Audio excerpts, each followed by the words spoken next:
Good morning. நான் உங்கள் maths teacher பேசுகிறேன். All of you welcome to our maths ma'am TNPSC class. இப்போ இன்றைக்கி பாருங்கள், அல்ஜிப்ராவில் ஒரு சின்ன கணக்கு. The area of the rectangle, ஒரு செவ்வகத்தினுடைய area 30 x³ minus 77 x² plus 54 x minus 7ன்னு கொடுத்துட்டாங்க. அந்த லென்த் ஆஃப் த ரெக்டாங்கிள், அந்த செவ்வகத்துடைய லென்த் நீளம் 6x² மைனஸ் 7x ப்ளஸ் 1ன்னு கொடுத்துட்டாங்க. Find the breadth of the rectangle. அப்போ அகலம் என்ன?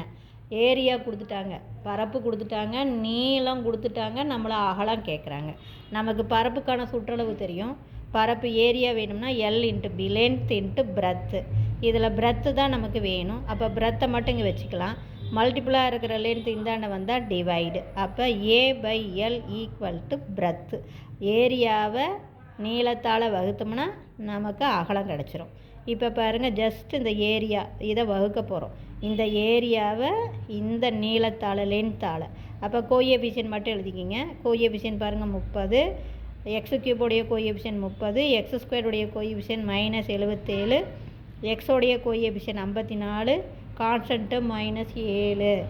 அதே மாதிரி இந்த லென்த்தோடைய கோஎஃபிஷியன்ட் பாருங்கள், x² உடைய கோஎஃபிஷியன்ட் 6, எக்ஸோடைய கோஎஃபிஷியன்ட் -7, கான்ஸ்டன்ட் டேர்ம் 1. இப்போ எப்படி வகுக்கிறதுன்னு சொல்கிறேன். இங்கே பாருங்கள், இது 30, இது 6. முதல் டேர்ம் மட்டும் பாரு, 6ஆம் வாய்ப்பாடு தான் ஜஸ்ட்டு. IR 30, அதனால் இங்கே 5 போட்டுக்கோ. அப்போ IR 30, 6ஆம் வாய்ப்பாடு சொல்லி பாரு 30 எப்போ வரும் அப்படின்னு. அதுதான். அப்போ IR 30.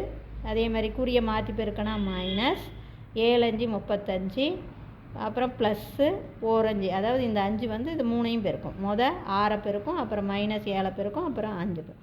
இப்போ குறிய மாற்றணும். குறிய மாற்றினா பாரு, ப்ளஸ்ஸு மைனஸ் ஆகும், மைனஸு ப்ளஸ் ஆகும், ப்ளஸ்ஸு மைனஸ் ஆகும். இது அடிபட்டு போயிடும்.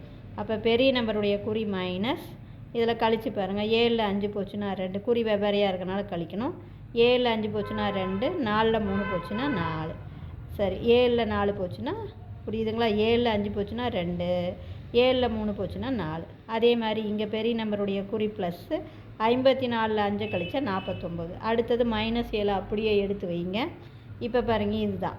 அப்போ இங்கே குறி என்ன இருக்குது? மைனஸ். அந்த மைனஸ் அப்படியே போட்டுக்கோங்க. 6ஆம் வாய்ப்பாடு சொல்லி பாருங்கள். 4 6 6, 2 6 12, 7 6 42. அப்போ 7 போட்டுக்கிறீங்க. இந்த குறி மைனஸ், 7 6 42ங்கனால 7 போட்டுக்கிறோம். இந்த -7 எடுத்து இந்த 3 நம்பரையும் பெருக்கணும். பாருங்கள், -6 7 42, minus into minus plus, 7 7 49, plus into minus குறிய மாற்றி பெருக்கனா மைனஸ் 4 7 7. இப்போ குறிய மாற்றி பாருங்கள், மைனஸு ப்ளஸ் ஆகும், ப்ளஸ்ஸு மைனஸ் ஆகும், இந்த மைனஸு ப்ளஸ் ஆகும், எல்லாமே அடிப்பட்டு 0 ஆயிரும். அப்போ தேர்ஃபோர் நமக்கு பிரெத்து தான் இதுதான். இது கான்ஸ்டன்ட் டேர்ம், இது எக்ஸு டேர்ம். அப்போ நமக்கு 5x - 7 இதுதான் நமக்கு பிரெத்து. புரிஞ்சுதுங்களா? இப்போ பிரெத்து வேணும் அப்படின்னா ஒன்றும் இல்லை, ஏரியாவை லென்த்தால் டிவைட் பண்ணுறேன். டிவைட் பண்ணும்போது ஜஸ்ட்டு கோஎஃபிஷியன்ட் மட்டும் எழுதுங்க, வேறு ஒன்றுமே பண்ண வேண்டாம். இதுக்கும் கோஎஃபிஷியன்ட். அப்போ இந்த வாய்ப்பாடு மட்டும் சொல்லி பாருங்கள். இது ப்ளஸ்ஸு, IR 30, 5 போட்டு இது 3 நம்பரையும் பெருக்குங்க. குறிய மாற்றி சிம்பிளிஃபை பண்ணுங்கள். கழிக்கணும் இல்லையா இதிலேருந்து? அதே மாதிரி இங்கே கழித்து வரும்போது மைனஸ்னால் மைனஸ் 6 7 42னா 7. அப்போ இந்த -7 எடுத்து எல்லாமே பெருக்கி பாருங்கள். 0 வந்ததுன்னா நீ போடுறது சரி. இப்போ புரிஞ்சுதுங்களா? Wish you all the best. Thank you.